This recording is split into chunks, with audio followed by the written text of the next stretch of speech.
back for another Covert Nerd episode, and we have Kurgan back on the show again to talk some more Heroquest. He is the unofficial president. I always refer to it as the unofficial president of the Heroquest community. So since he is the president here, we got to play Hail to the Chief. All right. So, oh man, Kurgan, how's it feel to be president of the Heroquest community? my fellow Heroquest fans. Hey Lee, it's good to be on your show. Yes. Yeah. It's always a good time. But yeah, I always give Kurgan a hard time that he's the president of the community. But he is, how about an influencer? Would you at least accept that, Kurgan? Sure. That's fair. I don't necessarily get the perks of an influencer. They don't send me free stuff. Well, the companies don't, but actually fans do. And I'm like, wow. There you go. You need some sponsors. You need like a stamps.com or something, use a promo code HQ when you check out for 10% off. Well, I hope I can give back as much as people have given me. Yeah. No, I appreciate you. You are definitely an influencer in the HeroQuest community. We have a very vibrant Discord community that HeroQuest fans can check out, and I'll put a link to that in the show notes. And then you have also a Twitch channel and a YouTube channel that kind of that the Twitch channel feeds into. So last time we talked about, 6 months ago or so, the topic was First Light, the new HeroQuest edition that was just on the horizon, I think, the last time we spoke. But now I know you've got to play it and see the quests and talk to people about it. So what about your opinion or your excitement about First Light has changed? Is it the same, or what's your thoughts now that it's almost going to be released here real soon? Yeah. I actually thought I'd have it on my desk at this point, but it's not yet. Officially, it's coming out January 12th, and that may just be the ship date. I'm expecting any second now we're going to have people on, like usually Reddit or Facebook, saying, hey, I got it, then they just show a bunch of pictures. But we pretty much know 100% about it. There's only like one thing that I don't know, which is, have the colors of the dice changed? Because the last two unboxings, I actually misspoke in my last stream about it. Guerrilla Miniature Games and Always Bored Never Boring both did influencer unboxings of First Light, and we saw the new cover, which looks great, replacing the old Clark Mitchell cover that everyone hated. But the box shows the dice looking the exact same colors as the previous game system, but both the influencer unboxing shows the old dice colors that we saw at Gen Con. So some people are still kind of iffy, like, is it going to be different?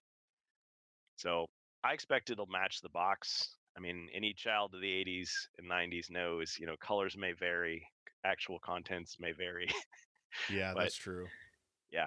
I guess I don't mind that it's delayed. I don't mind that it takes some time, because I am one of those people who is just like, look, I'm not about the exclusives. I'm not about waiting in line to get the thing. If it's coming out, it's coming out. It's not going to be running out of stock, so I'll just get it. I guess my excitement has kind of calmed down, and it's just accepting it for what it is, but feeling, I guess, relieved, because there was a certain, I guess, trepidation about what is this all going to mean. I mean, we had those early fears that maybe First Light means a bold new direction for the franchise that classic fans are going to hate. There was some fears that maybe it would mean the other expansions would be changed to all be cardboard. I think we talked about that at length in our last discussion. So that's not happening. And there are some hints that, at least in the US, it coming to Target means that other HeroQuest products are soon going to be coming alongside it. So we've seen on the website, this was pointed out to me by various people on the Discord, that the game system, Jungles of Delthrak, Against the Ogre Horde, and the Path of the Wandering Monk are listed as out of stock on Target.com. Why would they put that there if they didn't have plans to put them in stock, is my thought. So that to me is a good sign. I've seen it on Walmart.com as well, months ago. So I think they're probably just online exclusives. I don't know. I'm just saying that I've seen it before. yeah, to be realistic, to be 100% realistic, stuff goes on websites all the time as a Yeah, placeholder. It's not a yeah, guarantee or promise that it's really coming. To yeah. me, though, And it doesn't it's mean it's like going to the be in the store either. There's true. Yeah. To yeah. me, though, it's saying they're getting ready. Yeah. For all we know, it's just you go online and you buy it. I mean, a lot of people have told me for years, hey, that's how people buy board games. They go online, they pre-order it, they get it shipped. My dream, of course, is to go back to the old days where you could just walk into a store, you got a bunch of board games on the shelf, and you pick the one you want, take it home that very day. And I know that, well, we've got the friendly local game shop for that. Yeah, but the average customer doesn't know about that. The average customer doesn't. I mean, like when I first went into one of those stores, I was intimidated. I'm like, everything's $100 and up. Like this is crazy, and everything's shrink wrapped. I have no idea if this stuff is good or not. I can't trust the guy behind the counter because he thinks everything is awesome. So I feel like I just need to calm down and go home. Like that was my first reaction to going into one of those stores. Whereas if I go into like Walmart or Target, it's like, I can kind of look at this and I could even buy it. And if I don't like it, I can just bring it back, get a Well, refund. and two, you have the casual gamer. Hey, I'm here to pick up some eggs and milk. Let's go check out some board games. I haven't been through the game aisle for Yeah. several months. Oh wow, look at this HeroQuest. What's that?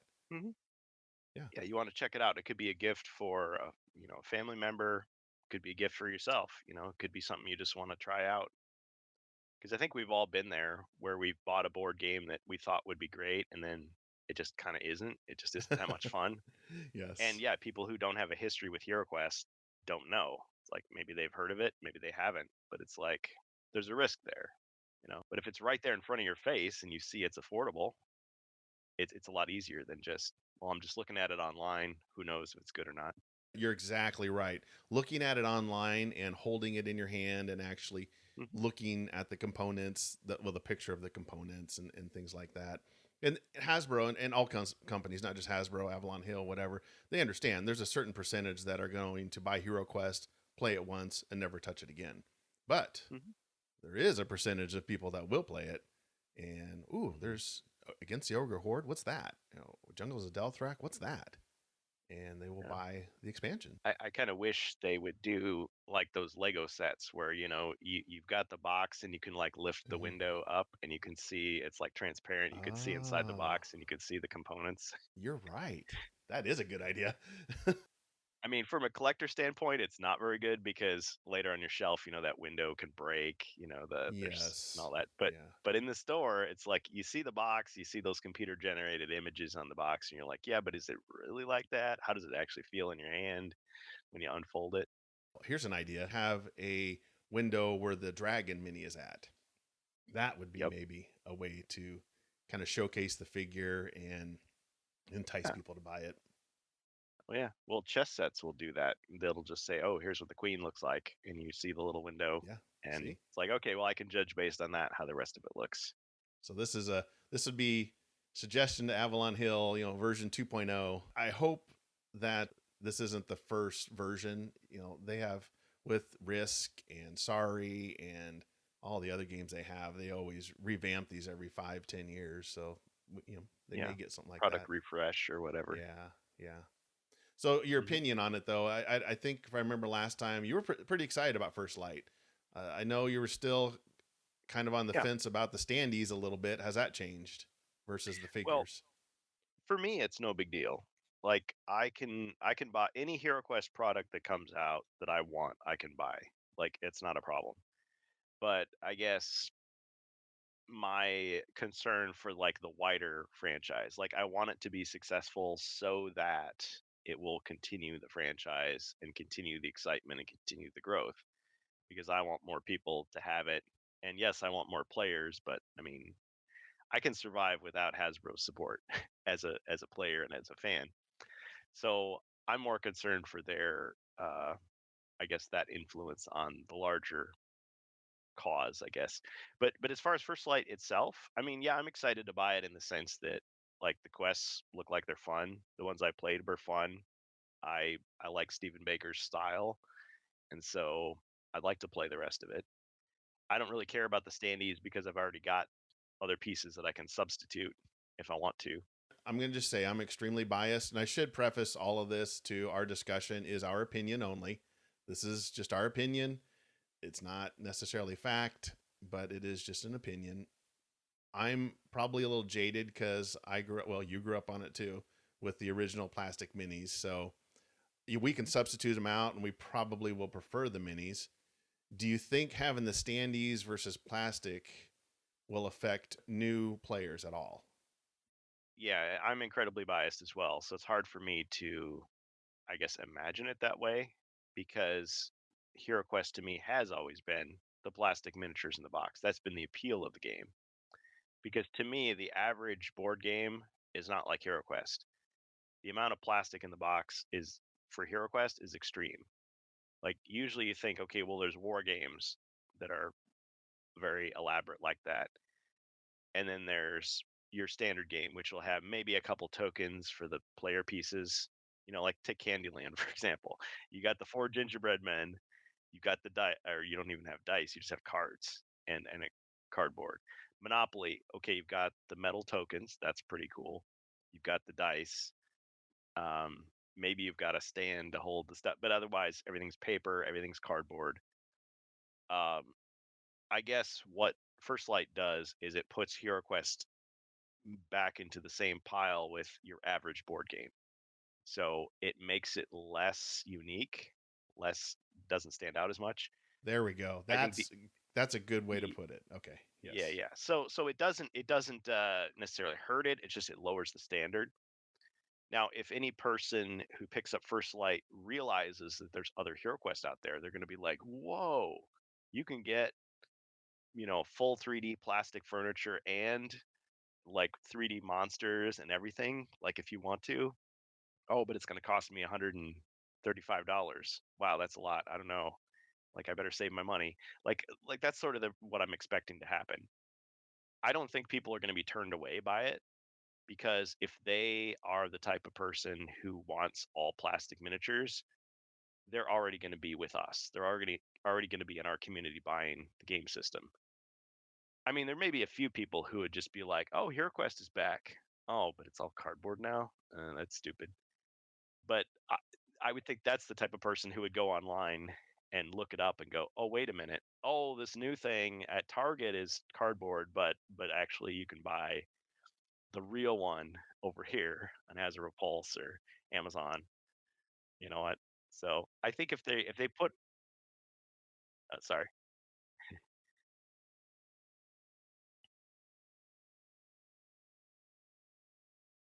So one side of me is like, I love First Light because it's going to get the game in a lot of people's hands, and it's only going to grow the Mhm. community.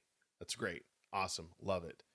If someone was to ask me that's never played HeroQuest before, which one should I get? I would tell them if money is an issue, get First Light because it's $50 ish. If you Mhm. can wait and save up and get the full plastic mini, you can go on Amazon and get that for 90, 95, maybe $100. And I think you'll have a much more, a better experience, in my opinion. So that would be my advice to them. But if money's an issue and you want to get into it, get First Light. Here's what they should do. They should offer, and they I don't think they've done this, and I don't think they will do it. But here's what they should have done. They should have included a little coupon inside the First Light box. Uh huh. It says, "Hey, if you like this game, here's a discount on the game system," and There then you it's go. like an upgrade kit. You know, Yeah, that 10% would off. be super awesome. Yeah, because it's like, okay, this is great, but I really wanted this other one because you could just tell people, okay, you bought the $50, now you need to, you know, pay full price Yeah, and get it. Because yes, it is true that First Light has 10 brand new quests that have never existed before. These are not from the 90s. and the dual Yeah, sided board, man. I tell you, and I know I said this last caverns. time. I was kind of like meh the first when I first heard about this, but then they showed the second side, and then they showed Stephen Baker's doing it. Now I'm like, okay, okay, this is okay now. I kind of like this.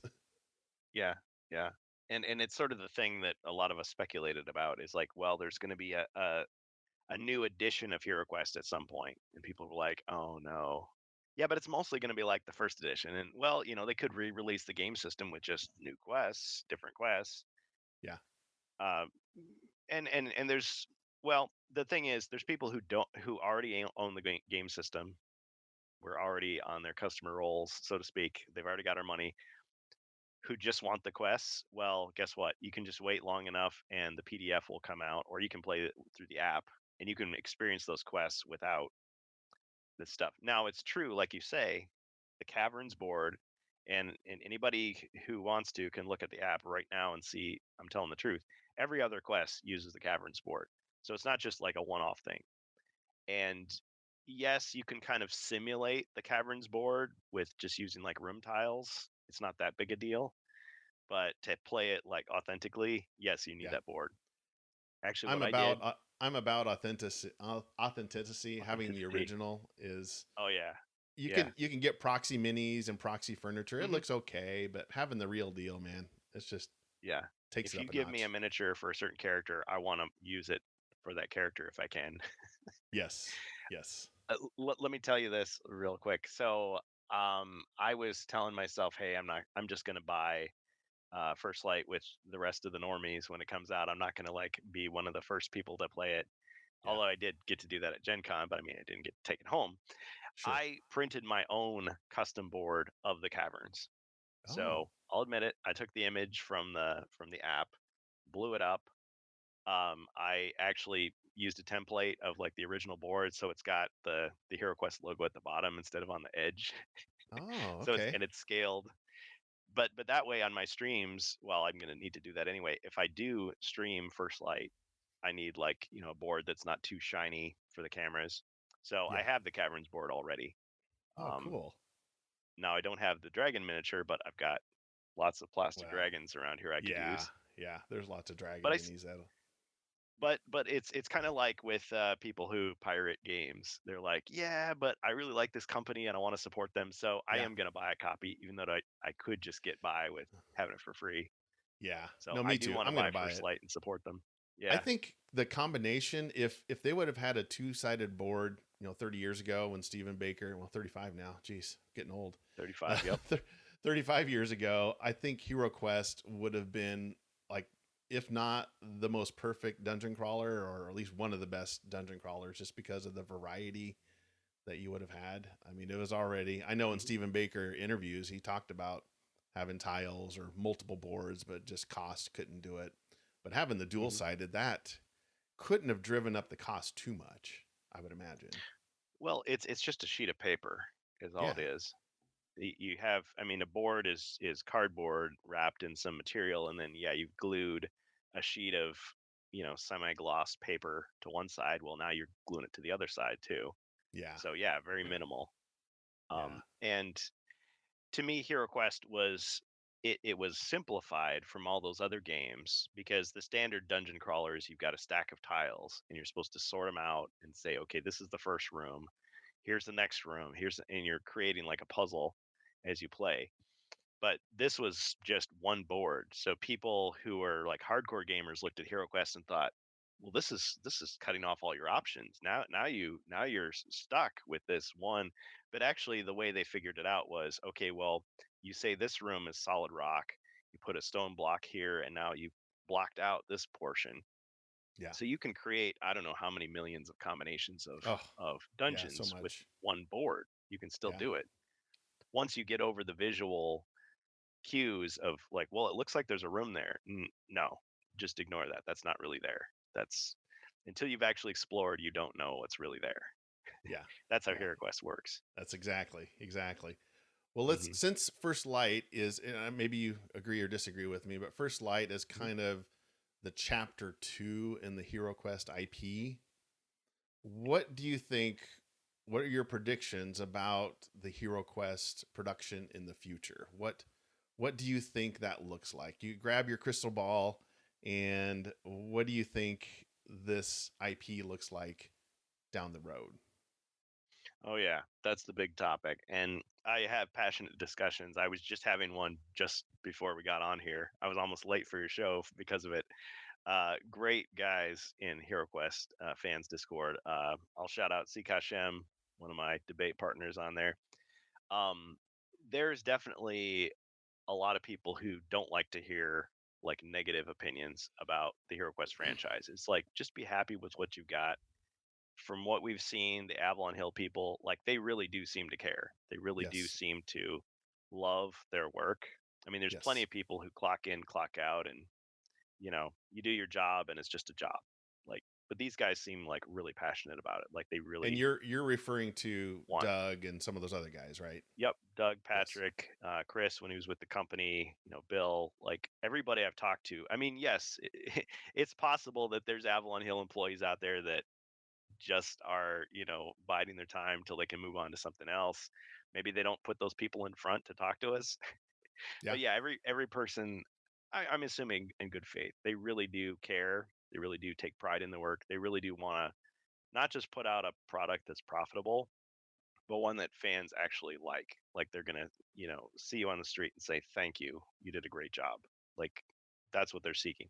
So I trust them. I feel like it's in good hands. The franchise is, and as long as Hasbro, their parent company, the parent company of Avalon Hill, as long as Hasbro lets them do what they're doing, gives them the tools they need, the resources they need to keep doing it, it's going to be fine. But I guess there's a little bit of negativity within me because I feel like based on what things that we've seen happen in the industry, based on things we've seen Hasbro itself do with its own franchises, not with Avalon Hill and HeroQuest, but like with Wizards of the Coast. It seems like there is a constant temptation within the company to want to cut corners, to want to, I guess, create something that is profitable in the short run, but kind of screws over their customer base. And I don't want to compare myself to like D&D fans and Wizards of the Coast fans. Like I'm an outsider from that.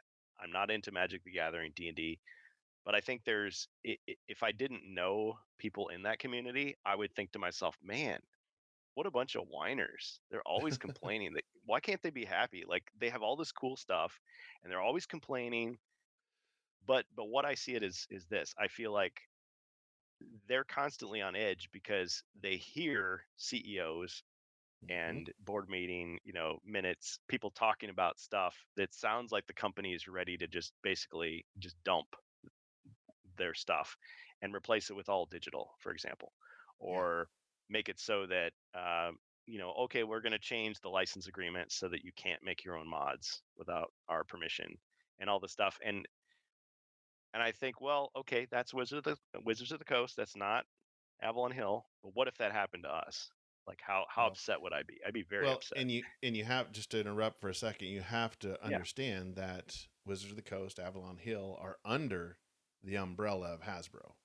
So Yes. Hasbro ultimately has the final say. Yes. Yeah. It doesn't matter how awesome Doug Hopkins is and how much of a friend of the community he is.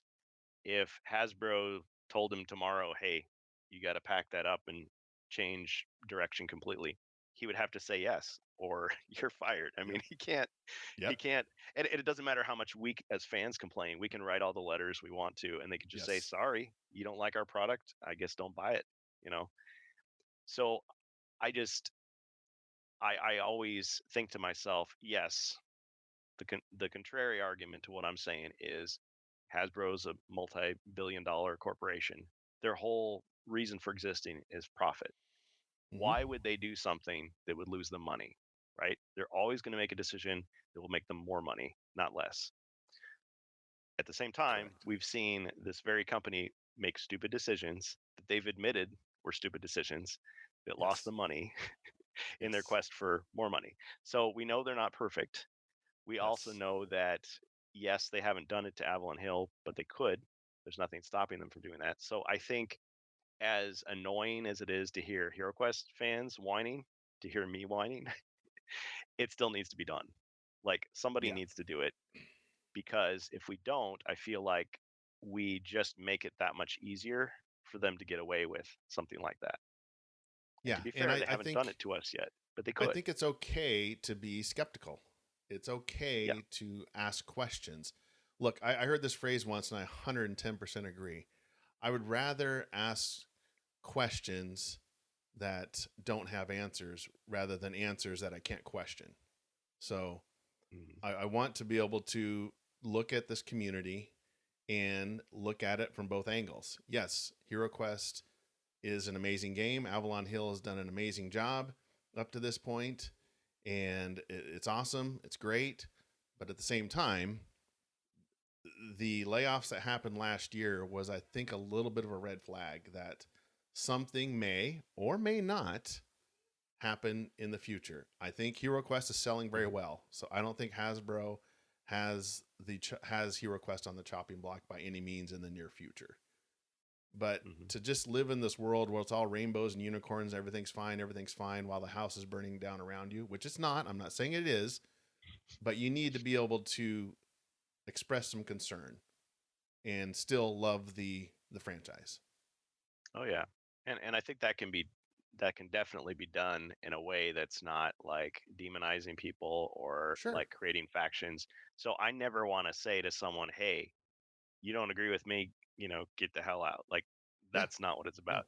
So if you're the type of fan who doesn't want to like hang out in those conversations, who wants to just focus on the positive, great. Yeah. I think there's a Good place for for you. that, but I Yep. think and it's not about catastrophizing either. It's not No. saying like, oh yeah, HeroQuest is going to die any day now. I can't, it's the whole thing's going to crash. I hate everything.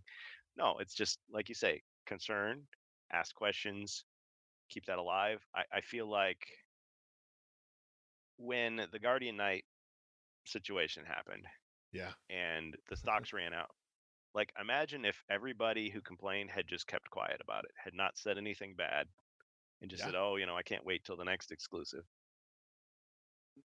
What would Hasbro hear? They would hear, "Oh, okay, let's keep doing this. Let's do another one."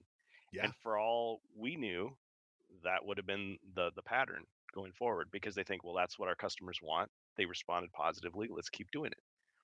Instead, we whined and complained. We raised a Yes. big stink about it, and so they received Yes. the message, "Oh, maybe this isn't the best idea." And you could say, well, maybe market forces speak louder than just a few online complaints.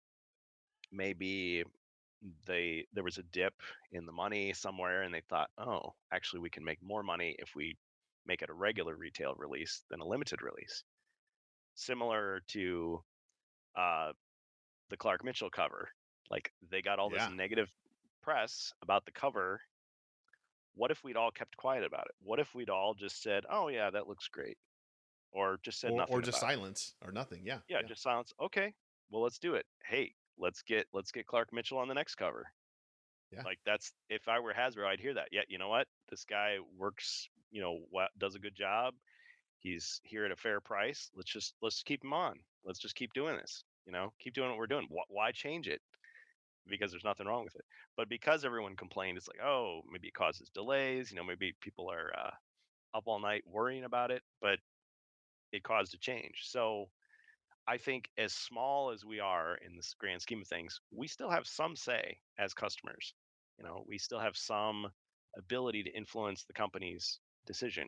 Now, that puts a lot of pressure on us too, because we can't just say stupid stuff just randomly because they may be listening. They may pay attention to that. So, Sure. going back earlier to the joke about me being the president of HeroQuest, like, oh, okay, well, I better be careful what I say too. So I want to Yeah. make sure I'm listening to everybody and not just saying my silly little opinion that only I believe. It's like, okay, well, I want to take a broader perspective because they do listen to us. Sure. Sure. And I think obviously you keep it civil. And I think there's room for Oh both yeah. types of fans that want to try to keep it all positive, and fans Hmm. that, willing to point out maybe some criticism, but we're criticizing the product, not the person. And both Right. opinions are allowed, in my opinion. We're not attacking each other Absolutely. personally. We're not saying you're dumb for Oh, thinking that. It's okay. It's an opinion.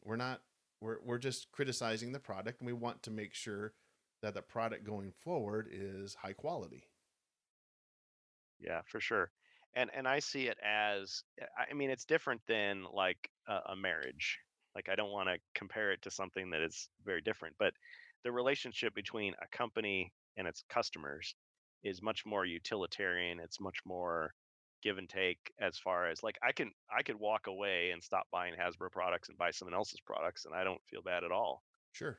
But there is, you can compare it to a relationship in the sense of trust. Like if you Yeah. have a history of trust, you don't have to question it. But when there's, like you say, little red flags come up, and it's like, how are we doing really? Like, how is this really Yeah. going? Yeah. Because yes, I feel a kind of an emotional bond with Avalon Hill in the sense that like I want to walk up to Doug and say, you did a great job. I want to thank Chris Nato. I just thanked him the other day. It's like, hey, a lot of the plans you were telling us that you had are still happening. I'm really glad for that. Thank you for the work that you did in making that, continue. And it's like, that's great. But most of the time you have no idea who the people are that are making the product. So there's no No. connection. It's just, well, you give me product, I give you money, and that's all there is to it.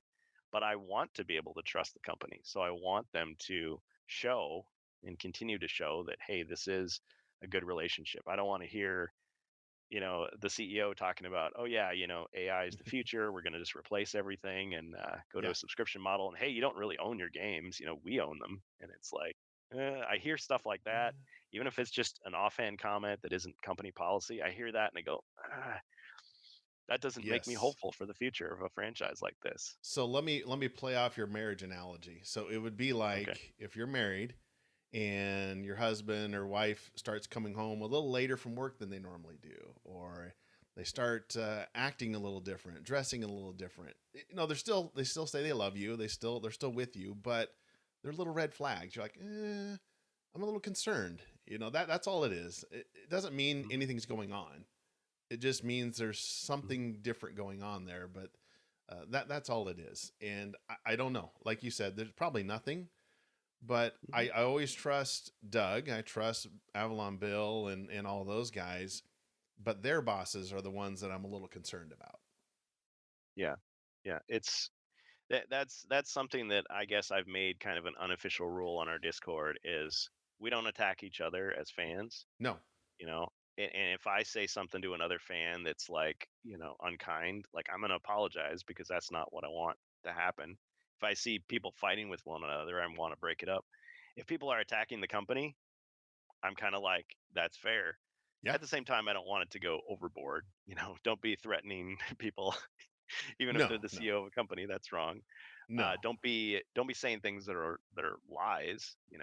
Uh, don't be getting carried away. But yeah, if there's a criticism, maybe I don't make that same criticism, but it's okay for you to do it. Yeah. Exactly. Yeah. Um, it's part of a healthy discussion. And yeah, Yes. it's quite possible that I worry for nothing. It's quite Exactly. possible that everything's going to be great. 20 years from now, we'll look back and go, yeah, it was great. There was nothing really, we were worried for nothing. But yeah, I'd rather take notice of the red flags, let's say, comment on them, at least get Yeah. my thoughts out there so that they can Yes. hear. And there's people are maybe cautious because I Sure. feel like maybe not necessarily in our community, because I feel like they have responded to criticism before. Like I did a thread on Yield In about what good have whining HeroQuest fans ever accomplished? Much. And so I Yeah. listed all the things where it looked like they were going to do one thing, people commented on it, and then they changed it. They changed their Yes. policy apparently based on what we were saying. It's like, wow, okay. So it's not that we're just screaming into the void. It's not that they're not listening and not responding. They are responding. Yes. And the product was better for it. Because yes, you've definitely got fans of any franchise where it's maybe more of a, and it's not a, I'm not attacking them, but maybe it's more of a brand loyalty or a kind of a franchise loyalty. Like I think back to being a Star Wars fan. It's like there's people who used to say, well, George Lucas knows best. He invented Star Wars. Whatever he does, I respect it. I accept it. So if he comes out with a novel where, it's Palpatine's son has one eye and he's looking for the glove of Darth Vader, it's like, great. Well, George Lucas approved it. That's canon to me. Whereas some other fan might go, oh, that's stupid. You should say that's not canon, or that holiday special was terrible, or oh man, Jar Jar Banks, he was horrible. You should. And I mean, even in that case, George Lucas did respond to some of that and go, okay, well maybe I went too far, in that area. So there was a give and take between it. But if you're one of those fans who goes with whatever the company does or whatever the franchise goes, that's what it is. You're going to be fine either way. Because if a bunch of fans complain and Hasbro changes HeroQuest based on the complaints, if you're a loyalist, that's fine because Hasbro still decided in the end what they wanted to do. And if they stuck to their guns and ignored the fans, that's fine too. So that type of fan is set for life. Like they're fine. The type of fan who has like a very specific vision about what they want the game to be, they're in a harder position because they might not get what they want. They might ask for something and get shot down, you know, or something happens. I mean, I could imagine, I'm not saying this is going to happen, but I can imagine a scenario where HeroQuest is just going strong. They're releasing hit after hit. Every new expansion's better than the last. It's great. And then one day it just stops. Yeah. And there was nothing anybody could do about it. And it's just over. And we're like, oh, that would be sad. But I guess that scenario to me is better than what if they do a release and it's a flop? It's disappointing. The next one is terrible. Fans hate it. They keep churning out stuff and it's, okay, they go in a bold new direction. People hate that too. It dwindles. They lose money. They fire people. And then it kind of just goes out with a whimper. Like, who wants that? It's like a Yeah. TV show that overstayed its welcome. We wouldn't want that. Yes. Yeah. Yeah. I agree. I think some fear. Possibilities.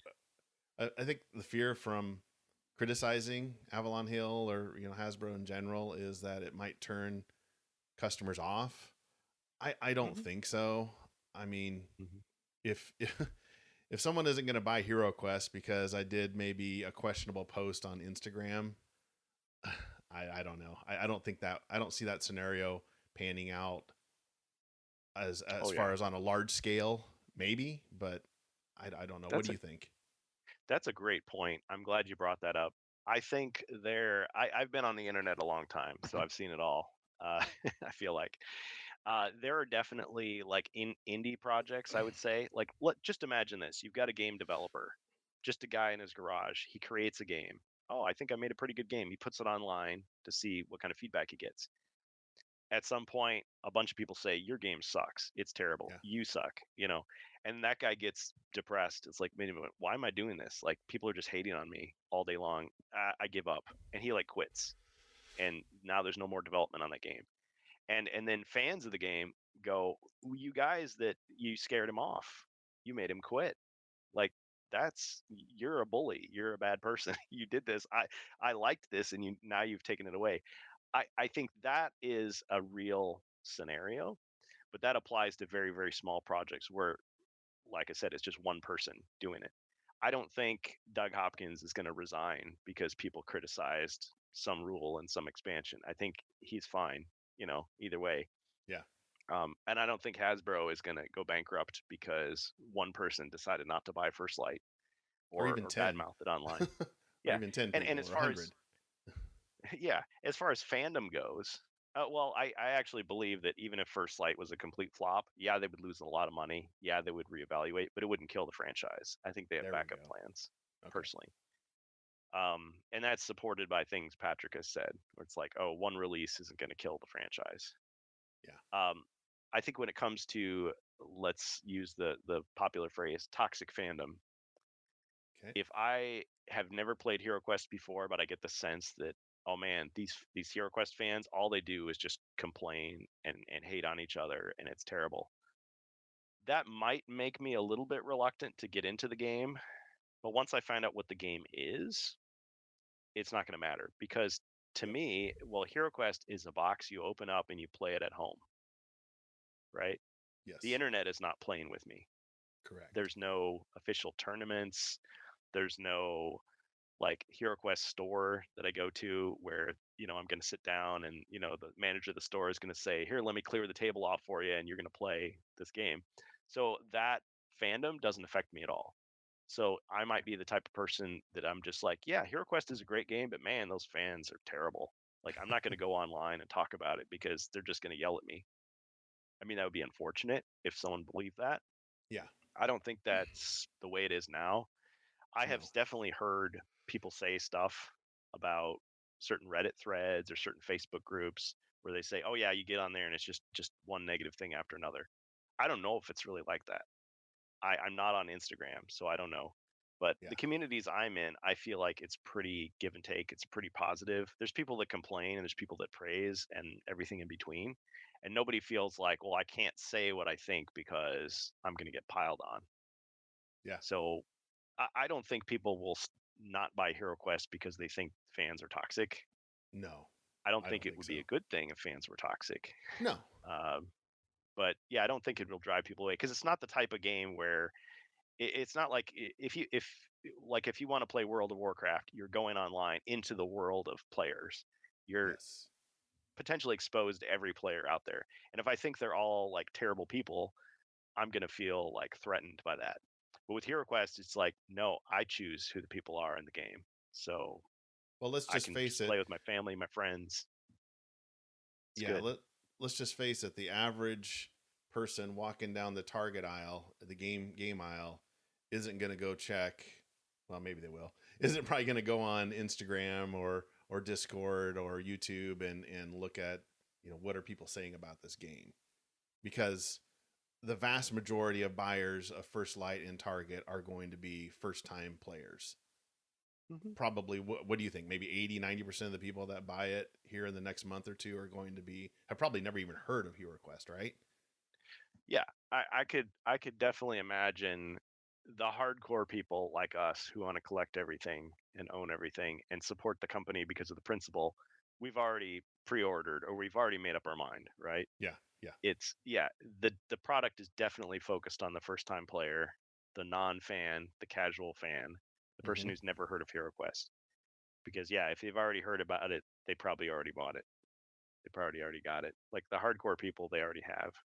Yeah. So the fence sitters, I see this with other games too. So I see it as people buy a game and then they go post on like Board Game Geek or Facebook and say, my son and I have been playing this game and we're kind of confused. Yep. Like, is courage supposed to wear off or does it keep on going? Like, I'm not Yep. quite sure. It's kind of vague. And then you'll get a bunch of posts saying, well, Hasbro screwed it up because, they changed it. And they go, whoa, really? I didn't know that. And then you'll get somebody Actually, going, "Oh, peace, peace, everyone. You can play it yes, however yes, you want to." And they go, "Oh, okay." And they yes. might You're kind of like exactly right. back away slowly, like, "Okay." Most fans, so even the ones that are being a little critical of First Light, Mhm. aren't probably going to pile on somebody that has a question about the courage No. spell or whatever.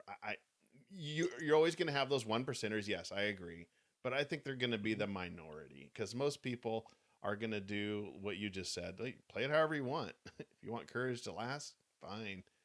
If you Yeah. don't, that's fine too.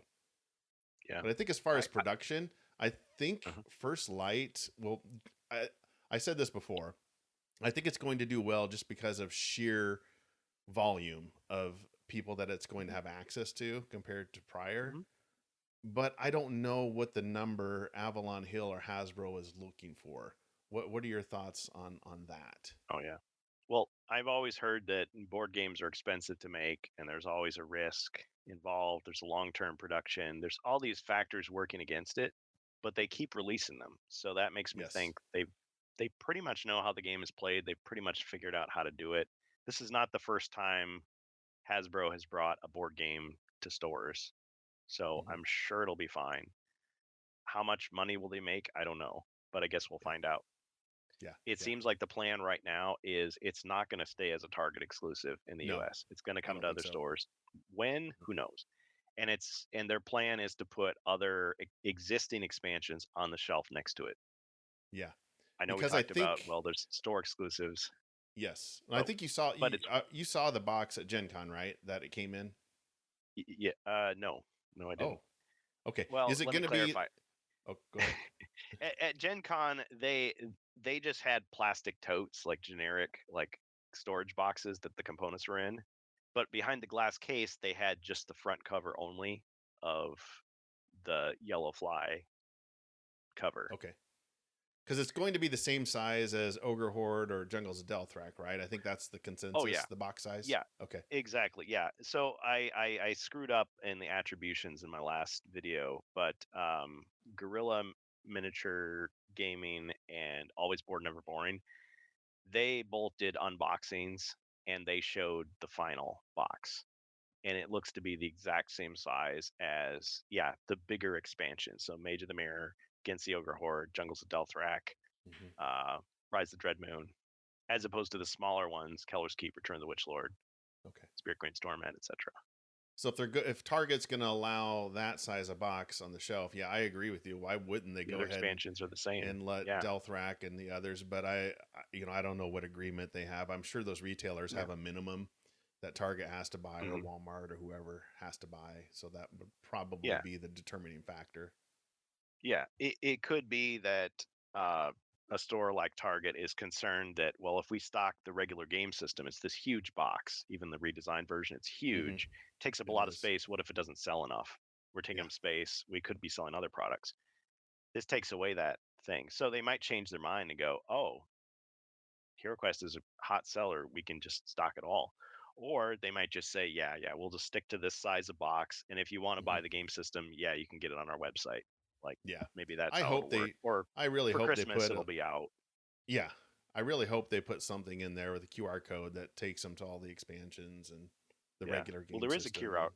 there is a QR code, but I'm not 100% sure where it takes you. Like, does it take you to the Hasbro Pulse page, like the generic Hasbro website? Does it take you to the consumer care page where you can download like the PDFs, or does it take you to the app?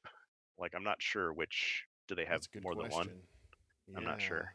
They really Because need I to don't just have a make smartphone capable of reading it. They really need to just put a heroquest.com or something and just something like that to have it to all their stuff. But I guess so.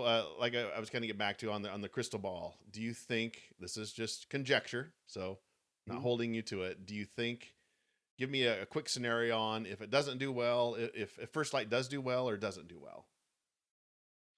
Okay. If First Light does do well, we're going to see it proliferate. We're going to see it in lots of stores, and eventually it's going to become just a staple game on the shelf, just like Monopoly and Risk and all those games.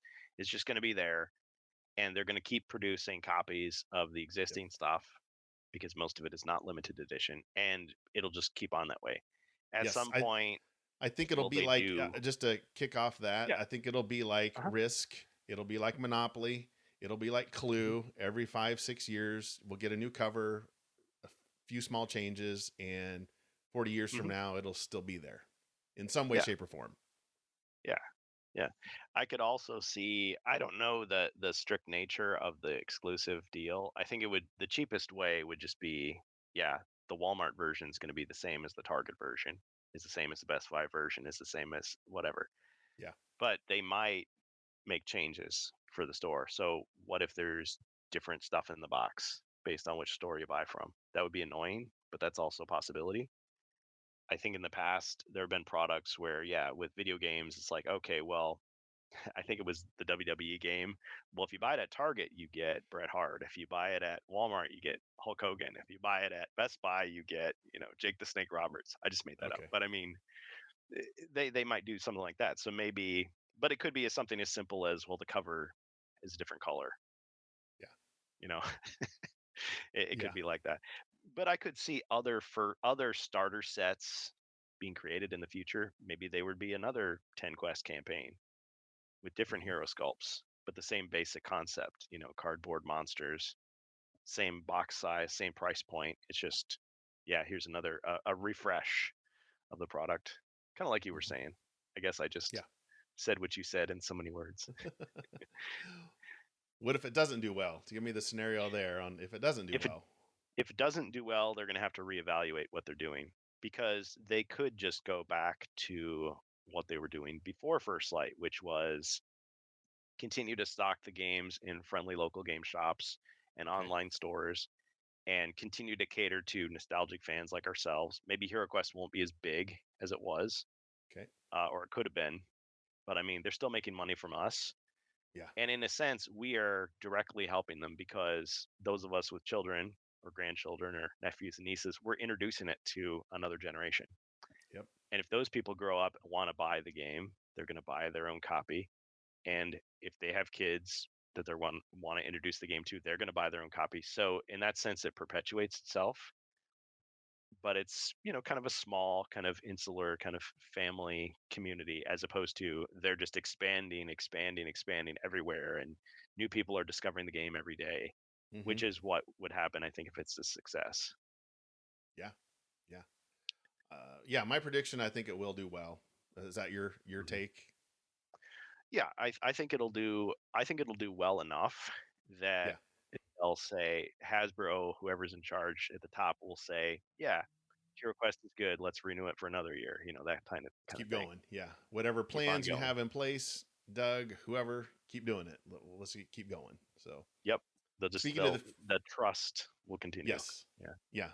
I don't know Yeah. what cycles they're on. If they're on, I don't know, maybe a big question for Doug is the game design plan on a 18-month kind of contract or 2-year contract, or can it Yeah. change at any time? That'd be a fun Yeah. question. More of a business That question.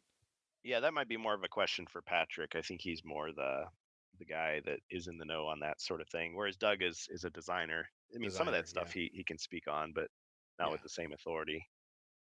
What But speaking of the future, what yeah. future expansions are you most excited about? The two that have been announced are Wizards of Morcar. Well, not announced, I guess. They have a placeholder on the internet. Wizards of Morcar and Crypt of Perpetual Darkness. I guess let's start with those since it's Oh yeah. highly likely they will be released. What do you think about those? Yeah, I have no doubt at all that they will be released, and probably this year. I mean, Yes. I was kind of surprised they didn't announce Wizards of Morcar this year. Like they had Yeah, time.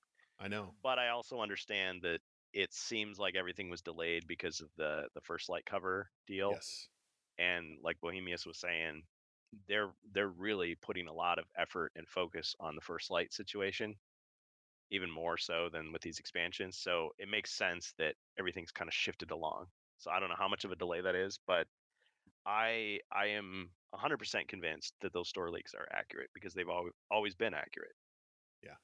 Pretty much 99% of the stuff that we see on it, like if a store is saying it, that's because Hasbro sent them something saying this is a product, Yeah. and so they create the template for it. um Excuse me. I'm excited about Crypt of Perpetual Darkness because to me there's a completionist streak in a lot of us, which is, Yes. hey, I really wanted the whole mythic set, but I didn't get it, Yeah. and I can't go on eBay and spend $500 $1,000 to try to get it. Yeah. Um, but if it's going to be in retail, great. Now I can just walk in, spend $35 or whatever it is, and buy it. So I'm grateful for that. So Joe, let's Yeah. get a chant going. Thank you, Joe. Yes. Thank you, Thank you, Joe. Joe. Thank you, Joe. Yeah, Yeah. I was whatever he shocked did. about that. When I saw that, I'm like, Yeah, because I was like, there's no way. But they did. yeah. They well, what I had heard, and some of this stuff, I think I can say it now. At the time, it was kind of like, yeah, just between you and me, this is all based on what Joe wants to do.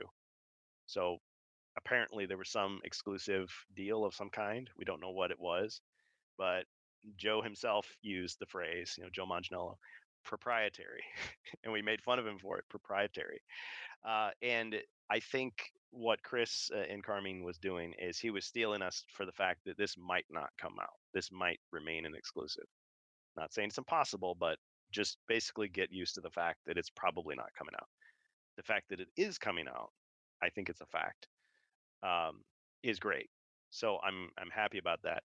Now, does that mean that every single thing in the mythic tier is coming out as well? Don't know, because it wasn't just Joe's dragon, his 10 quests, and his tile sheet that we're talking about here. There was also those 4 alternate sculpts of the heroes. We had the female dwarf and wizard and the male elf, and we had prisoner Sir Ragnar, we had the Witch Lord, we had Mentor as a wizard. So I mean, it's possible that stuff won't be in there, but this is a really good sign if if even Joe's stuff that we all thought was exclusive is no longer exclusive, maybe that other stuff would be opened up at some point too. So I'm excited about that. Yeah, but I guess in a sense, I mean, we've just in my player group on Heroquest fans on Twitch, self plug there, we're almost done playing Crypt of Perpetual Darkness, and I think my thoughts and feelings about the quality of the quest has not changed. Like I still feel like this feels like uh, Joe embraced his inner like 10-year-old fan, back in the 90s, creating his quests, and his friends played, beat it a little too easily, so he went back to the drawing board to like throw bigger and bigger stuff at him to try to thwart his friends. And I don't know, I guess in a sense what it does is it's a nostalgic take on the game. It would, I think, inspire kids who would play it, who would go, yeah, that's what I should do. And then it Yes, kind of sets them on that trajectory of creation. So it's actually kind of a genius thing. it is. uh What about Wizards of Morcar? What's your oh thoughts on that? oh man, sorry, I know you're on a time constraint. I don't want to, can I say this one last thing about Yeah, go Crypt? ahead. Go ahead. Yeah, in our next episode we'll say more.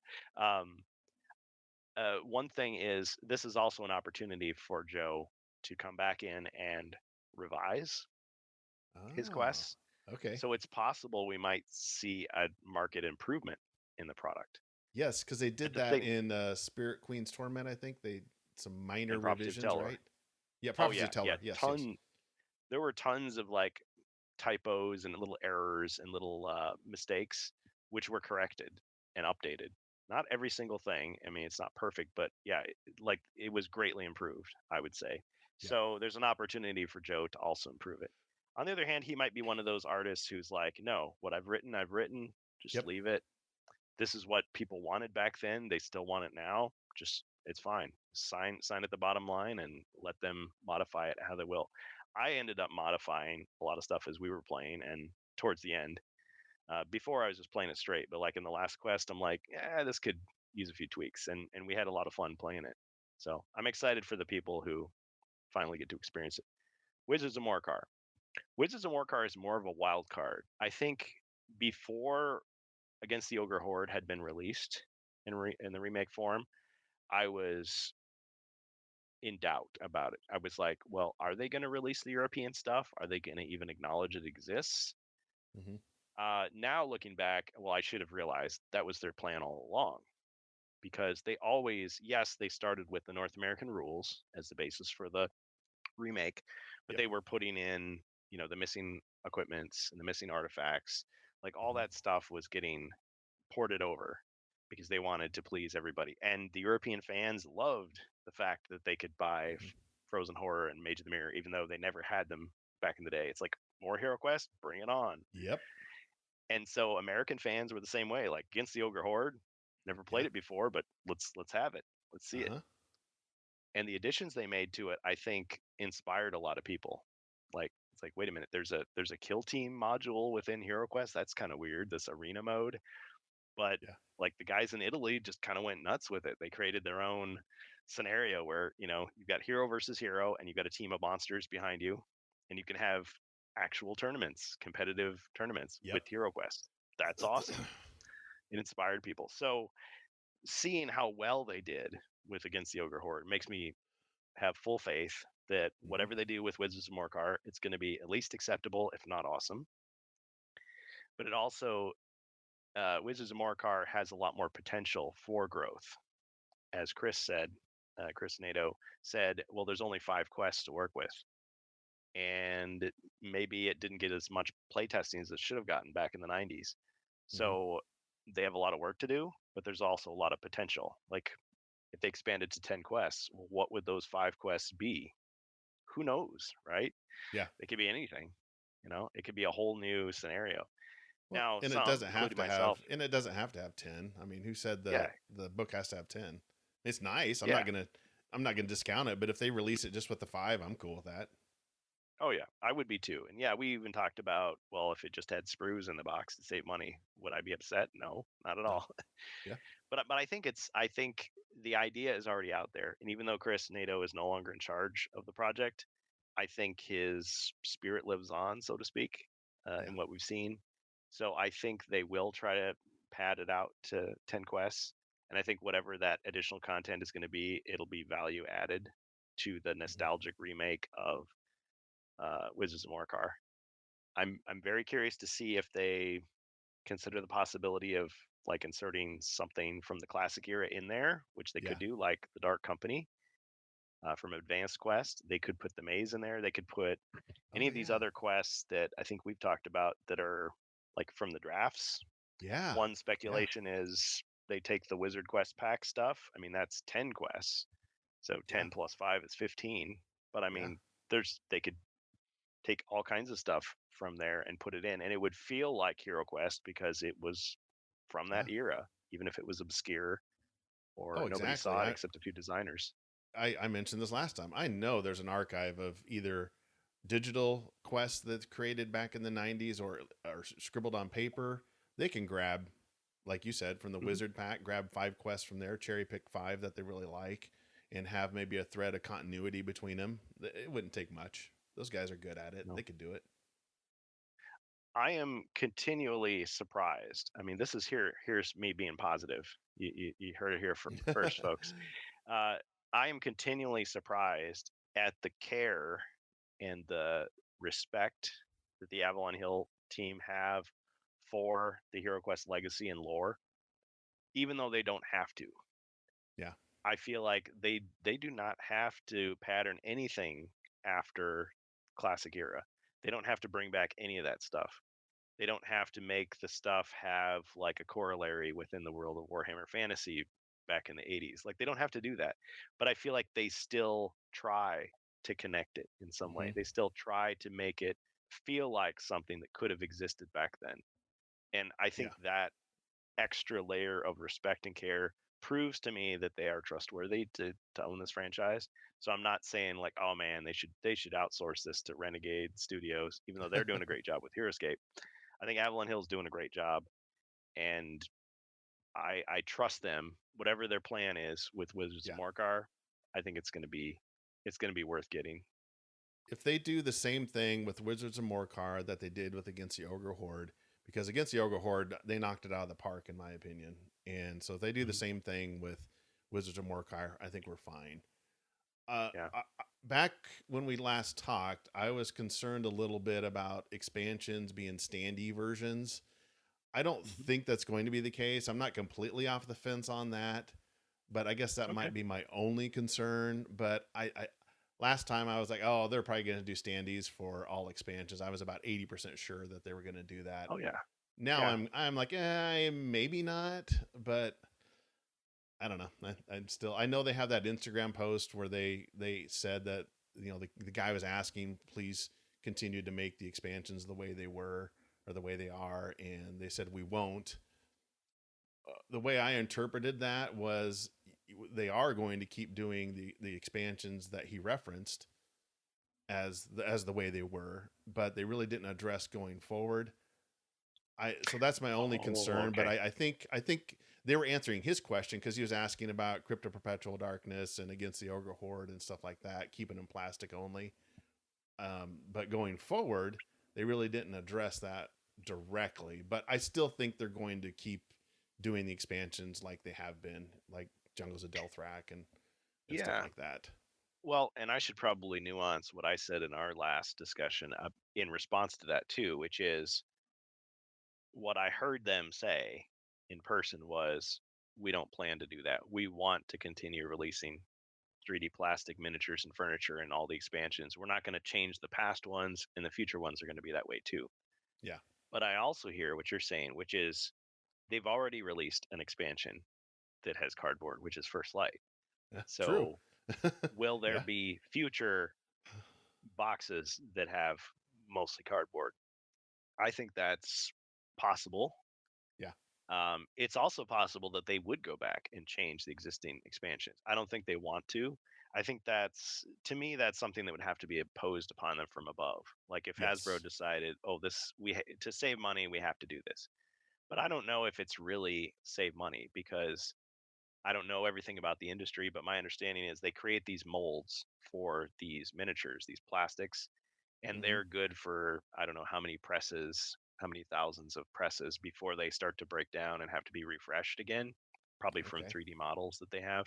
Yep. So they at least have to get their value out of those molds that they've already created before they decide, okay, well, now we're just going to start printing stuff and that'll save cost. So maybe that's something Oh, that would be years down the road.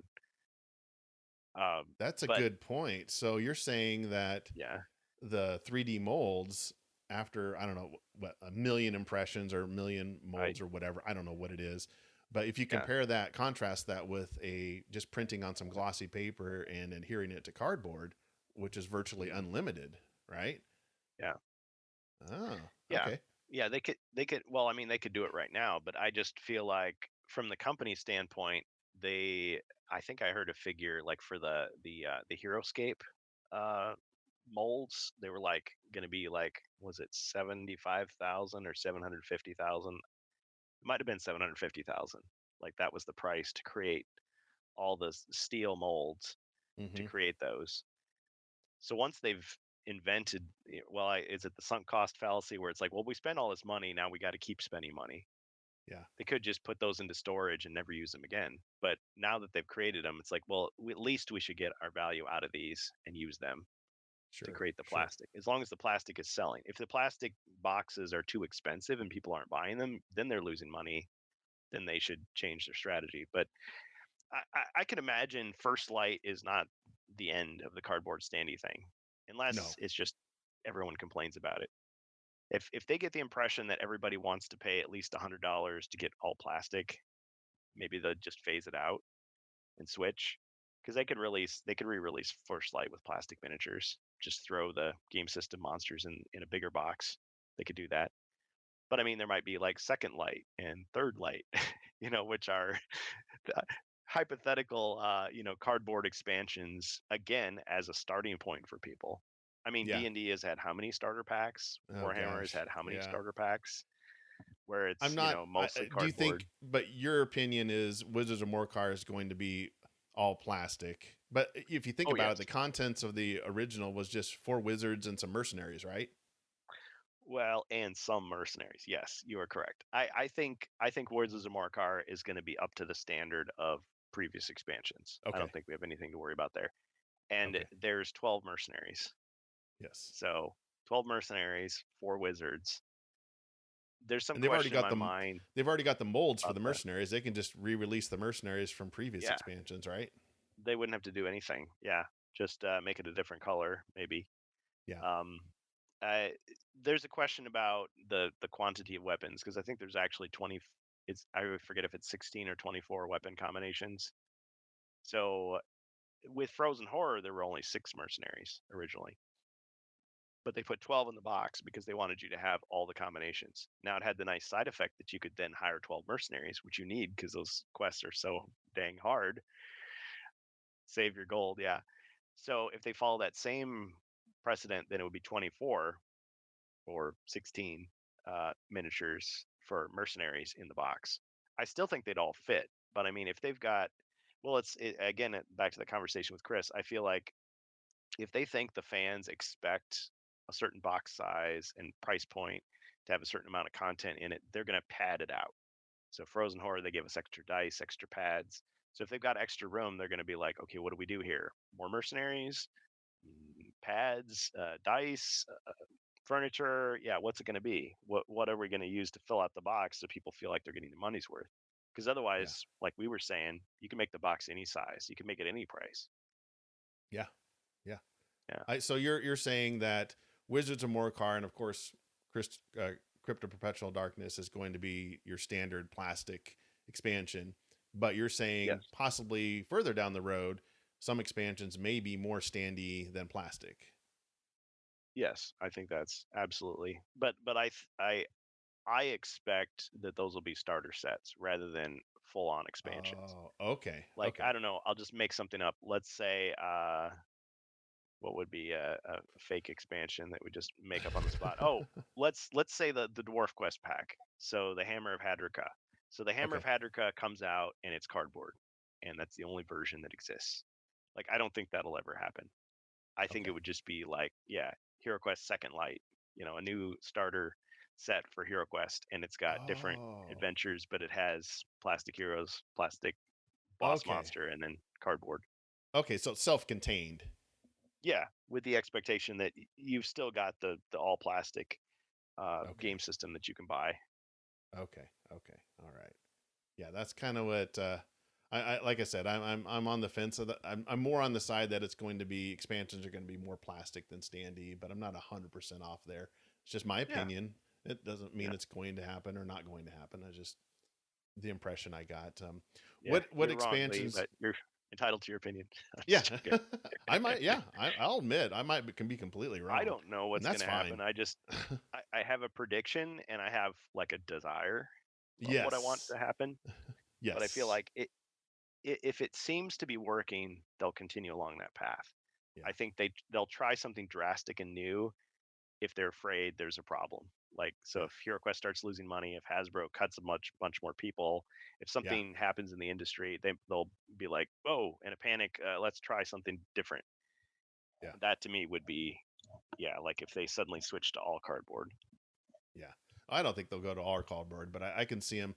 Like, or let's just mostly. take the Wizards of Morcar. I could see them just doing the 4 plastic minis for the Wizards, and then just do standees for the mercenaries.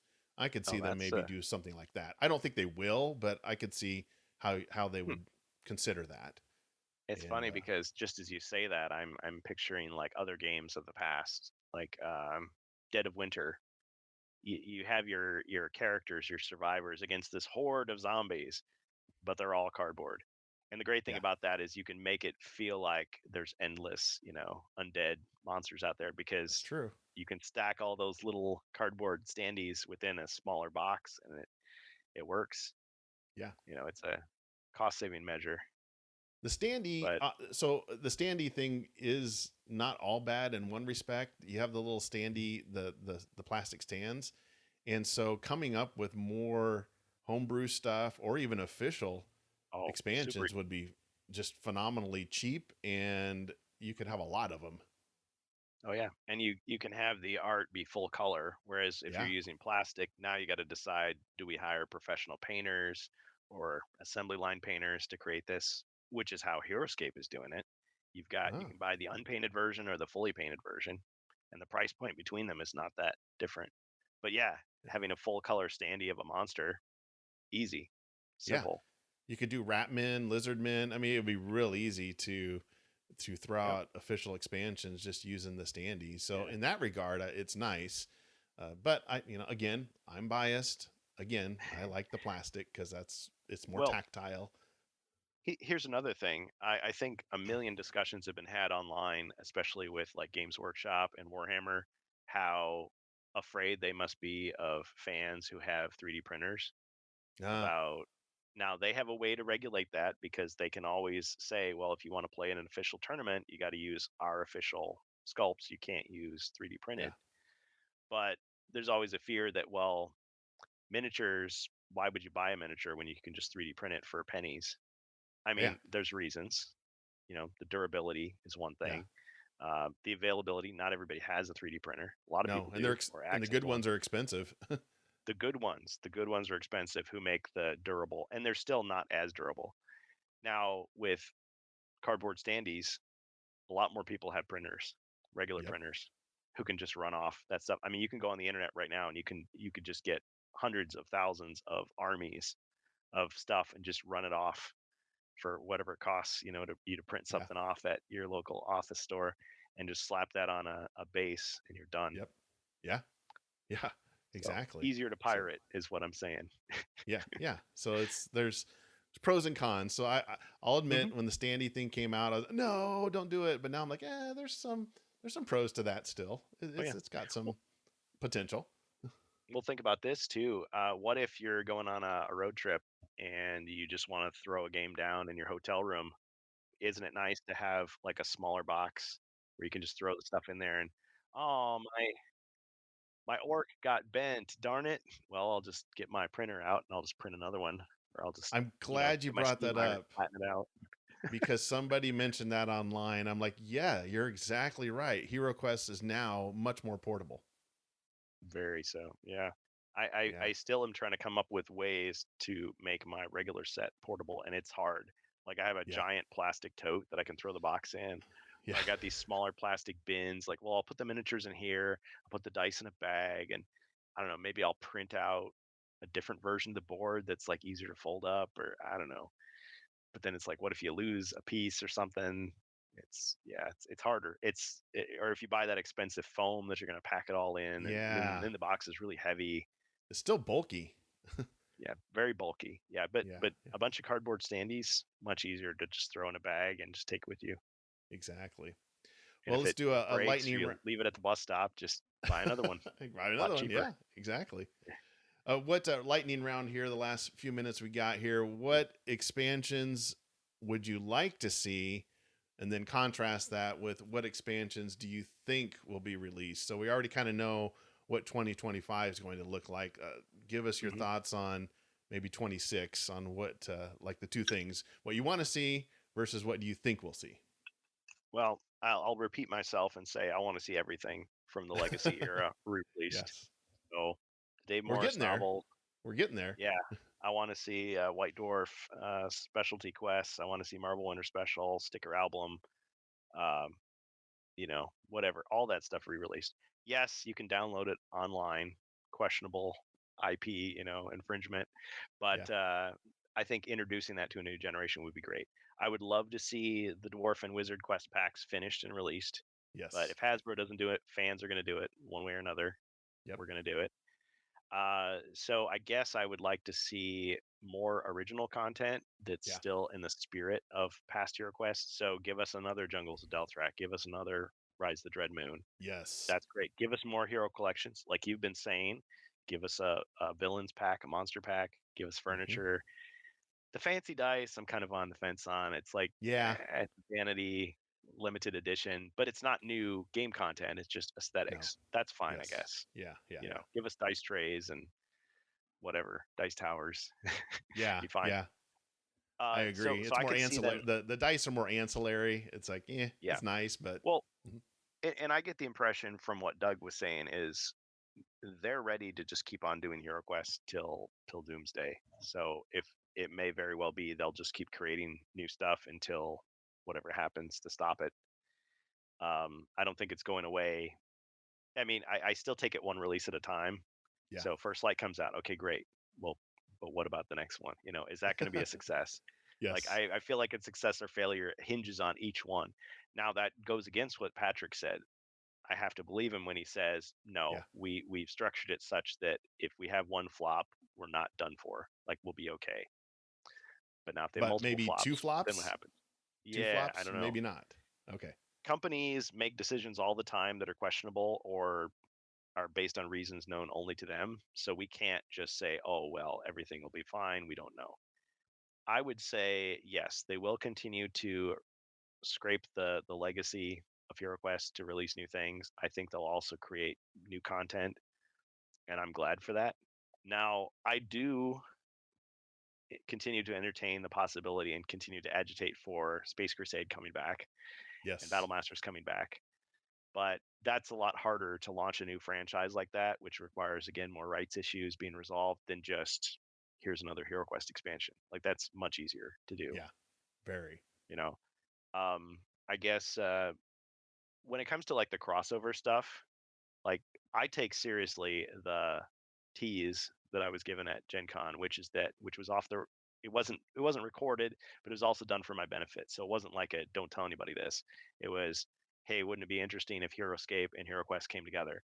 And in my mind, I'm imagining what that would be like, which would be probably you would release a HeroScape battle box, which had HeroQuest characters in it with HeroScape stats. So let's just a scenario.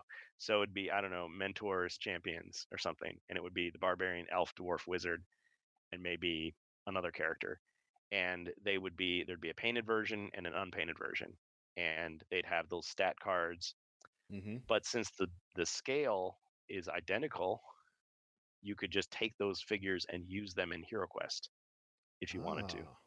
Yeah. Whether they include HeroQuest style cards in the box as well or not.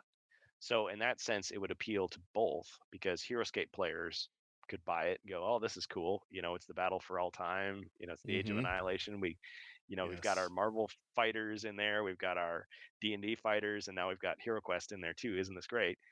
HeroQuest players would buy it, maybe be interested in HeroScape as well. Like, I could play Good. both. Yeah. I could take some, because we're going to homebrew it anyway. So I think Yes. that's a very real possibility. Now, as far as other games that Avalon Hill makes, like Betrayal at House on the Hill, and Mm-hmm. why am I already forgetting? There's Betrayal. Oh, Talisman Fifth Talisman. Edition. Yes. Yeah, all those. I have examples of all those games, and I can see that the standard figures are all the same scale. They've got the same rounded bases, same Ah. plastic. Very Okay. easy to make crossovers. So seeing HeroQuest Betrayal would be kind of weird, but it could be Sure. done. Seeing a HeroQuest Talisman crossover would be kind of weird, but it could be done. I think Yeah. those are.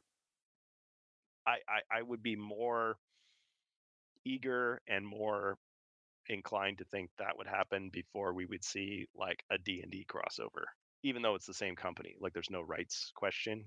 Like if No. Hasbro said, hey, Wizards of the Coast, you and Avalon Hill are working together on D&D HeroQuest, like, okay, they could do that.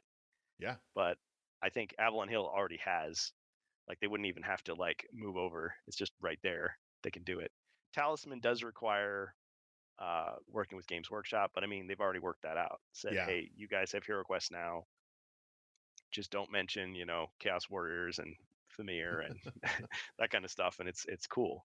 So it's like, all right, that can happen, and I would like to see that. And I think just like Amalgamash was saying, shout out to AshQuest, I would rather see that than like Simpsons Hero Quest or whatever, GI Joe Hero Mickey's Quest. Mickey's Hero Quest or Yeah. GI Yeah. Joe Quest or It'd be interesting, but yeah, I agree with you. yeah, I think they probably would most likely stay in their wheelhouse yeah, and yeah, keep it Harry with Potter Betrayal Quest, or maybe D&D. I can see that, but yeah. I when somebody brought that up, I was thinking, yeah, they probably would do that, but then I'm like, I don't know. I think they did such a good job with, say, Rise of the Dread Moon and Jungles of Mhm. Delthrak. I think it would be wise if they kind of just stayed in their lane, so to speak. Oh yeah. I'm not saying I want the crossover stuff. I think fans can do that on their own, and Yeah. maybe that's where it's handled best. Because you always run the risk of diluting the franchise, of not please in your effort to please both groups, you please nobody. Yeah. Yeah. And certainly with like the themed monopolies, I feel like that appeals most Yeah. to collectors rather than actual serious players. Like, oh, there's a Super Mario Brothers Monopoly, got to have it for my collection. Am I ever going to Yeah. play it? No. That's the Do first thing that people who came to play mind. Yeah. The Yeah, people monopolies. who play Nintendo don't care about it at all. They're never going to buy it. No. Like, No. they're just going to But keep they playing Nintendo. but they produce those monopolies all over the place. I mean, they're Oh everywhere. yeah. So I don't that's Well, maybe more of a Hasbro thing, but Monopoly is so ubiquitous with everybody. hmm well, Everybody knows a Monopoly.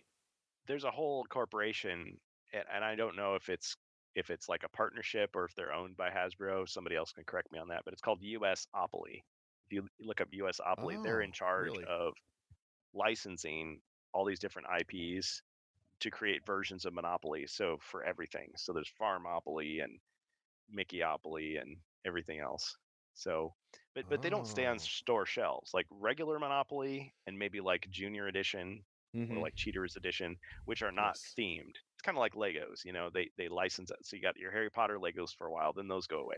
You got your Star Wars Yes. Legos. Well, they're there for a little longer, but because they're not owned in house, if it is not popular or they stop, the license runs out, so that just it's gone.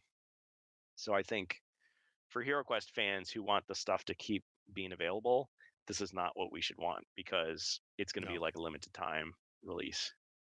No. But HeroScape or Talisman, that's not going to go away because that's part of I've, yep. the whole thing. Avalon Hill. Yeah. Cool. Well, hey, I better cut this off here. I mean, we could go another hour, I think, but Oh, we'll have easy. to do another episode maybe after First Light is out and get some Yeah. opinions on that and Yeah. speculating about Wizards of Morcar and Crypt of Perpetual Yep. Darkness and all that stuff. Oh yeah. So But I bottom, will say Oh yeah, sorry. Just to kind of wrap up. So 2026 is, Yes. it seems like they have publicly put that out there that they're at least committed to 2026 for new HeroQuest content, and I believe them. But what's after that? I think that's for the market to decide. So vote with Yeah. your wallet. If you And like what they're doing, what we're keep looking, buying. or what's going to be in 2026. That's, I've Yeah. always, I said this last time, since the layoffs, I think they've pivoted a little bit. I don't think it's good or bad. I think it is going to be a little different than maybe what they had planned prior to the layoffs. But I think for the most part, it's going to keep going the way they had envisioned for the most part. Yeah. But Wizards of Morcar is sort of a I don't know, possible disembarking point, in the sense that it's like Terminator 2, it's like now the future is unwritten. Like we're Yeah, going forward, because they'll have exhausted almost certainly all of the box stuff that people knew about. Like now we're getting into exactly. obscure stuff that Yes. far fewer people knew about, and some stuff that nobody knew about. So Yeah. the question is, Uh-huh. would that stuff be as viable for content? So they have a challenge ahead of them in terms of creating new stuff. And that's why, like Doug was saying, keep putting those insights out, keep putting it out on social media, good or bad, what you want to see, because without that, they're going to be shooting in the dark. And Yeah. it's possible they would put something out and nobody wanted it. And that Yeah, would hurt that's the a good point. franchise. I was so Yeah. ecstatic when I saw the placeholder for Wizards of Morcar, because I'm like, finally, we get Yes. this. Finally. And I've always said, if they stop making Hero Quest and they do it after Morcar is out, I would be disappointed, but I would be satisfied. Yeah. At least they created everything that was available back in the day. It's like, I consider your oath fulfilled. It's like you can Yeah, depart in peace. depart in peace. Yes, I love that. The Lord of the Rings reference there. Yep, gotta have it. Yeah. Yeah. All right. Well, thanks, Kurgan. I appreciate Thank it. you, Lee. And we'll, like I said, put links in the show notes for everybody to check out your Twitch stream. I try to hop on there when I have a minute and try to throw some money towards the heroes to beat out that dastardly Zargon and make Me. sure he loses. Yeah, that's great. Well, thank you, Yeah. Lee, and everybody check out Covert Nerd Podcast. And where's the best place to find Covert Nerd Podcast these days? You can just go to covertnerd.net. So I'll include a link there as well to Very good. visit past episodes as well. Awesome. Yeah, you've Cool. got great content. Thanks for having me. All right. Thank you, Kurgan.